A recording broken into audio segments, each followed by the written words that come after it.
आप देख रहे हैं एक्सप्रेस न्यूज टुडे, सच्ची खबर सब पे नजर।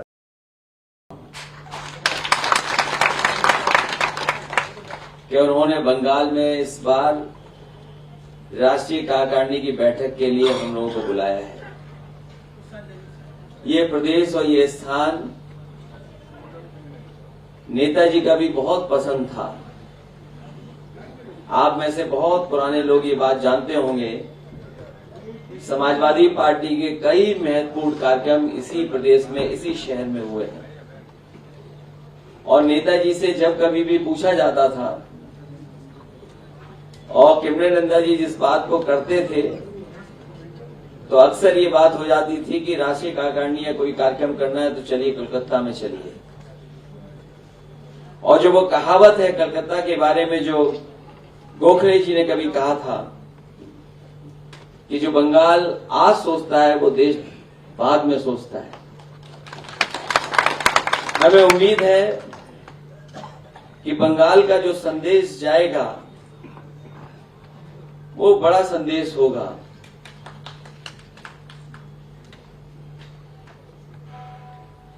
इस धरती ने न जाने कितने ऐसे लोग दिए हैं जिन्होंने न केवल देश दुनिया बल्कि समाज को दिशा दी है। धार्मिक इस रास्ते में भी अगर हम याद करें तो तमाम महापुरुष यहां पैदा हुए जिन्होंने दिशा दी है। आध्यात्म के बारे में अगर हम सोचें, राजनीतिक क्षेत्र में सोचें, कला के क्षेत्र में अगर हम ध्यान दें, संगीत के क्षेत्र में ध्यान दें, बंगाल के यहाँ के महापुरुषों ने हमेशा देश को दिशा देने का काम किया है। अगर हम नाम गिने, चैतन्य प्रभु जिन्होंने इसी धरती पर जन्म लिया, वृंदावन से लेकर के दुनिया में भगवान श्री कृष्ण के संदेश देने का काम किया। रामकृष्ण परमहंस को अगर हम याद करें, स्वामी विवेकानंद जी को याद करें, एक ऐसा समय भी अमेरिका ने देखा कि यहां के संत ने ऐसी बात कही कि पूरा का पूरा अमेरिका शांत हो गया, सुनने के लिए बेचैन हो गया। और भी तमाम महापुरुष यहां जन्म लिए। अगर हम मदर टेरेसा की सेवा को याद नहीं करेंगे तो बात अधूरी रह जाएगी। सुभाष चंद्र बोस जिन्होंने नारा दिया, तुम हमें खून दो हम तुम्हें आजादी देंगे। इस देश को आजादी मिली। और ऐसे ही न जाने कितने महापुरुषों को मैं गिना सकता हूं। साइंस के क्षेत्र में भी अमेरिका जैसी जगह पर भी, अमेरिका जैसी जगह पर यहां के लोग गए और उन्होंने स्थान बनाने का काम किया। देश जिन परिस्थितियों में हमारा नहीं था, उस समय भी राजधानी यही थी, कलकत्ता राजधानी थी। यहीं से आदेश या फैसले होते थे, पूरे देश में उसका फैसले का अमल हुआ करता था। अगर हम इतिहास के पन्नों को पलटें और अभी जो हमारे हाथ में संविधान की किताब भी है, तो हमारे कलकत्ता और बंगाल के लोग जानते होंगे, बैटल ऑफ प्लासी जब हुई और उसके बाद इस देश में एक कंपनी जो व्यापार करने आई थी, एक ईस्ट इंडिया कंपनी जो कारोबार करने आई थी, बैटल ऑफ प्लासी के बाद वो कंपनी सरकार बन गई।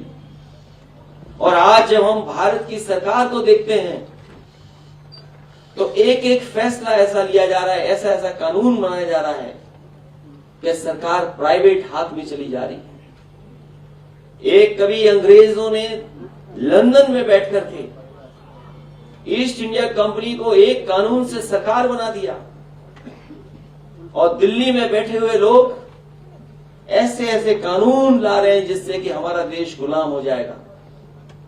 न जाने किस गुलामी की ओर ले जा रहे हैं। मैं यहां के कार्यकर्ता नेताओं को बधाई देता हूं, धन्यवाद देता हूं।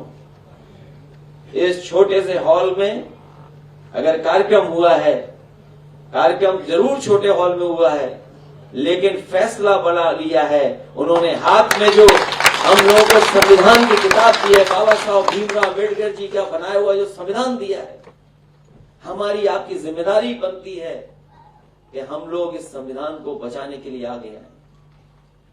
चाहे हमारी गिनती कम हो, लेकिन हम उनके साथ खड़े दिखाई देंगे जो हमारा संविधान देश का बचाना चाहते हैं। और हमें खुशी है इस बात की कि अगर बंगाल में यहां की मुख्यमंत्री दीदी आदरणीय ममता बनर्जी जी लड़ाई लड़ रही हैं, तो उत्तर प्रदेश में हम समाजवादी लोग भी भारतीय जनता पार्टी का मुकाबला करने का काम करते हैं। इन बीजेपी के लोगों को घर वापसी का काम अगर किसी ने किया तो दीदी ने करके दिखाया। और याद कीजिए वो नारा भारतीय जनता पार्टी के सबसे बड़े नेता ने क्या कहा था, किस तरह के भावना के साथ वो नारा दिया था। लेकिन मैं बधाई देना चाहता हूं बंगाल की जनता को, उन्होंने तो केवल माइक से अपमानित करने के लिए कहा था, लेकिन बंगाल की जनता ने एक एक वोट देकर के दीदी को सत्ता सौंपने का काम किया था। मैं जनता को बधाई देना चाहता हूं। हालांकि समाजवादी पार्टी का एक अपना रास्ता है, लेकिन देश की भूमिका में, देश की राजनीति में समाजवादी पार्टी अपनी भूमिका निभाएगी। और अगर हमें संविधान बचाने के लिए कोई भी त्याग करना पड़ेगा, तो हम समाजवादी पार्टी के लोग एक साथ खड़े होकर के संविधान को बचाने के लिए त्याग करने का काम करेंगे। मुझे खुशी है इस बात की कि बड़ी संख्या में लोग आए, और हम अपने संचालन करने वाले साथी का धन्यवाद देंगे कि हमें याद नहीं था कि इस हॉल में मैं पहले भी आया था, और इस हॉल में फिर आया हूं। जब इस हॉल में आए होंगे तो उत्तर प्रदेश में सरकार बनी होगी। इसके बाद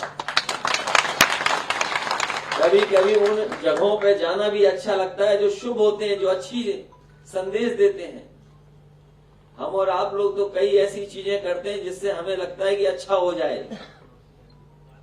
अगर इसी स्थान से कोई संदेश अच्छा जा रहा है तो हम धन्यवाद देते हैं कि इस हॉल में दोबारा बुला करके हम लोगों को एक मौका दिया अपनी बात कहने के लिए। लड़ाई बड़ी है, अभी लोकसभा नहीं चल पा रही है। बीजेपी के लोग ये कह रहे हैं कि कांग्रेस पार्टी के नेता ने हमारे भारत से दूर कहीं कोई ऐसी बात कर दी जो भारत को ठेस पहुंचा रही है।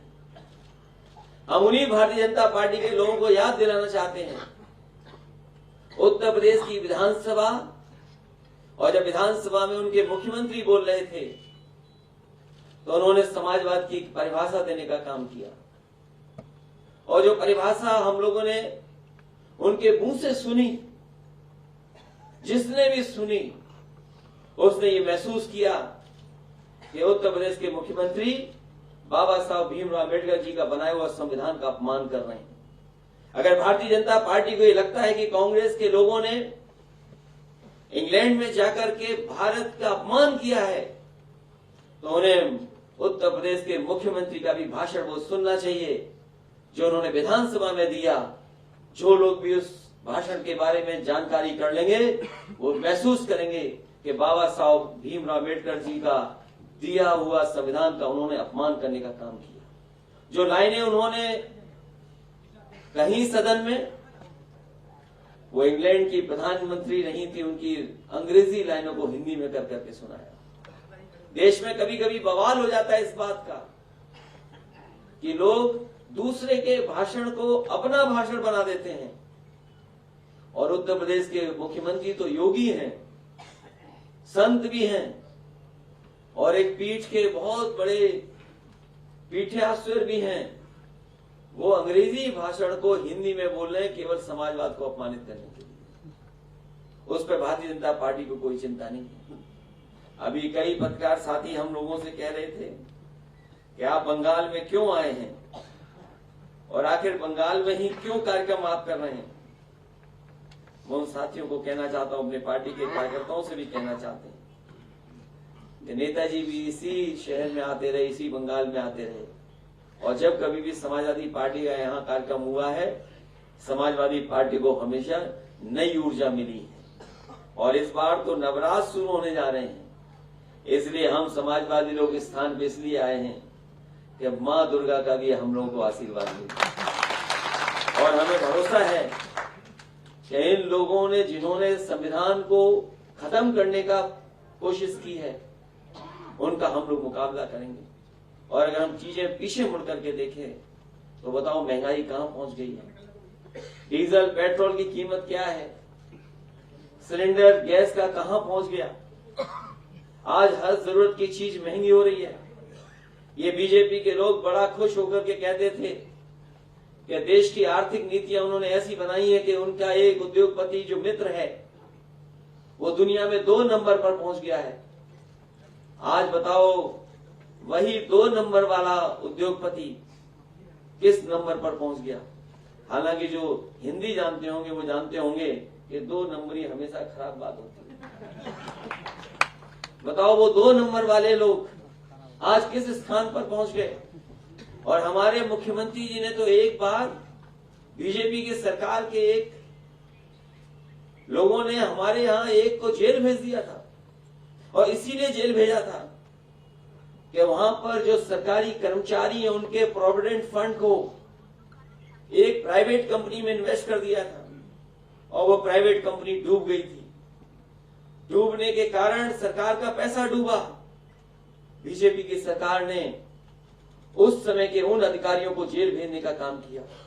मैं उन्हीं बीजेपी के लोगों से पूछना चाहता हूं कि जो 2 नंबर पे तुम्हारे उद्योगपति थे वो आज किस नंबर पर पहुंच गए हैं, और सरकारी संस्थाओं का पैसा उसी कंपनी में इन्वेस्ट हुआ था, LIC का पैसा इन्वेस्ट हुआ, आपका भारत की बैंकों का सबसे बड़ी बैंक का पैसा इन्वेस्ट हुआ है। अगर उत्तर प्रदेश की सरकार और भारतीय जनता पार्टी की सरकार किसी को जेल भेज सकती है तो बताओ दिल्ली में बैठे लोगों को किसको जेल में भेजोगे आप। और फिर आप तो विपक्ष के लोगों के लिए तो आपके पास ED CBI इनकम टैक्स है, और अगर आपके साथ कोई आ जाए तो उसके लिए आपने कोई नई वैक्सीन बनाई है। ये जो बीजेपी की वैक्सीन जो लगवा लेगा उसे न ED न CBI न इनकम टैक्स कोई परेशान नहीं करेगा। ये वही लोग हैं भारतीय जनता पार्टी के लोग जो पूरे देश में वैक्सीन का काम कर रहे थे, प्रचार कर रहे थे। ये सच है कि जो जो सरकारें थी बड़ा काम किया कुछ सरकार ने, यहाँ दीदी ने बहुत अच्छा काम किया, और अब इनके पास नई वैक्सीन है। जो बीजेपी में जाएगा उसको वैक्सीन लगा देंगे, उसके बाद न ED न CBI न इनकम टैक्स। ये बीजेपी की वैक्सीन है। इसलिए मैं इस मौके पर दादा का धन्यवाद देता हूं कि समाजवादियों को नई ऊर्जा देने का काम किया है। बंगाल में आकर के उन्होंने और बुला करके, और मैं अपने कार्यकर्ताओं को जो नीचे बैठे हैं उनका भी धन्यवाद देता हूं। ऊपर हमारे जो बालकनी में बैठे हैं मैं उनका विशेष धन्यवाद देता हूं। जो एयरपोर्ट पर पहुंच करके स्वागत में आए थे उनको भी बहुत बहुत बधाई। लेकिन देश की बड़ी लड़ाई है, इस बड़ी लड़ाई में हम लोग साथ देना चाहते हैं। इस बड़ी लड़ाई में हम लोग किसी का नुकसान नहीं करना चाहते। चाहे हमारे एक वोट की मदद हो, लेकिन हम एक वोट को संविधान को बचाने के लिए डालना चाहते हैं। चाहे हमारा एक वोट हो घर में, चाहे समाजवादी एक हो, लेकिन इस देश का संविधान, इस देश का समाजवाद, सेकुलर को बचाने के लिए हम एक एक वोट उसके पक्ष में डालने का काम करेंगे।